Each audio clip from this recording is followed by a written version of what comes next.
আসসালামু আলাইকুম। কেমন আছো বন্ধুরা? আশা করি সবাই ভালো আছো। আলহামদুলিল্লাহ আমিও ভালো আছি। তো যেহেতু ছুটি কাটাচ্ছি কয়েকদিন, তো ভাবলাম যে আমার একটা ছোট বারান্দা বাগান আছে, এখানে কয়েকটা গাছ লাগাইতে হবে।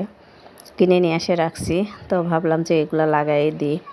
তো এখন এই যে সব কিছু দিয়ে মাটিটা ভালো করে মিক্স করে নিতে হবে। এখানে অনেক কিছুই দিছি আমি, তো জানি না, এগুলো ইউটিউব থেকে দেখি আমি এগুলা ভিডিও আর চেষ্টা করি এগুলো শেখার।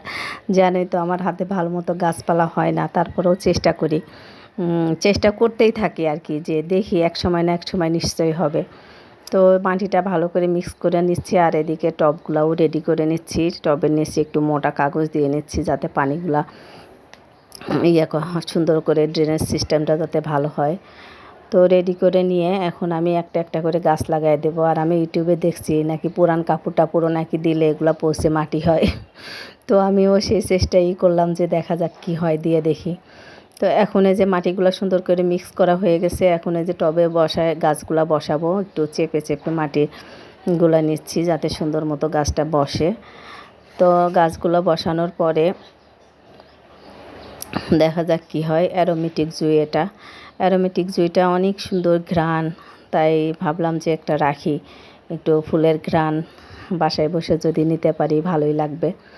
এটা অ্যারোমেটিক জুঁই, খুব সুন্দর। ফুলগুলাও ছোট ছোট সাদা সাদা ফুল হয়। এটা অ্যারোমেটিক জুঁই। আরও আছে চন্দ্রমল্লিকা আছে, জবা আছে, আর একটা হচ্ছে কি জানি কিনছি, অপরাজিতা। তারপরে বেলি ফুল, যে এটা বেলি ফুল। বেলি ফুলের আবার একটু কলিও আসছে, দেখতেছি এই যে সাদা সাদা। তো যাক, ফুটলে সুন্দর ঘ্রাণ পাবো। বেলি ফুলটারও অনেক সুন্দর ঘ্রাণ। তো আমার গাছগুলা লাগানো শেষ হয়ে গেছে, এই যে এখানে রেখেছি বারান্দায়। আর আমার খালা তো টেনশন করতেছে, বারান্দায় এত গাছ দিলে কাপড় দিবে কিভাবে। তো যাই হোক, গাছগুলো লাগানো শেষ। যে এটা চন্দ্রমল্লিকার গাছ। তো দেখা যাক কি হয়। আর সবাই দোয়া করো আমার জন্য, জানে আমার গাছপালাগুলো খুব সুন্দর হয়। আমার অনেক শখ গাছ করার, কিন্তু হয় না। আর আমি চেষ্টা করি, দেখি একবার না পারিলে দেখো শতবার।